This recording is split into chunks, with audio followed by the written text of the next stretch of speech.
కళ్ళు ఒడుసుకొని చూసినా ఏం అవపడని సిమ్మ చీకటి. సెల్ ఫోన్ లైట్లే ఈ సంగారెడ్డి జిల్లా జైరాబాద్ ఏరియా దవాఖానలో షరీకైన పేషెంట్ల ట్రీట్మెంట్కు కావాల్సిన ఎలుతురు ఇచ్చేటి. ఆ సెల్ ఫోన్ల లైట్లతోనే డాక్టర్లు నర్సులు పేషెంట్లకు ట్రీట్మెంట్లు చేస్తున్నారు ఇట్లా.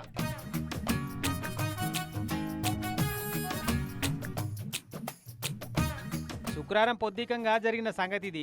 రాత్రిపూట కరెంటు పోయింది. మరి కరెంటు పోతే ఏరియా దవాఖానలో జనరేటర్లు ఉంటాయి కదా, ఈడ లేవ్వా ఆసుంటి ఏమేనంటే ఉన్నాయట. కానీ చూసుక మురువా చెప్పక తిరుగా అన్నట్టు నామకే వాస్తే అట్లా పడున్నాయట.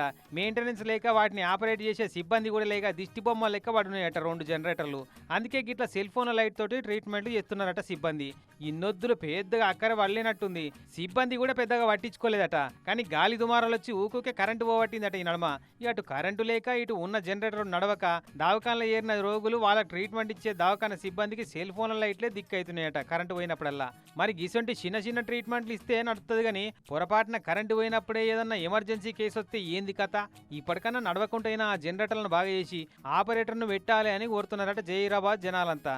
మరి ఇక ఎప్పుడు బాగా చేపిస్తారో కానీ అదివరదాకా బ్యాటరీ లైట్లు సెల్ ఫోన్ల ఛార్జింగ్ ఫుల్ మెయింటైన్ చేసుకొని ఓడైతే మర్చిపోకురి మరి పోయేటోళ్ళంతా.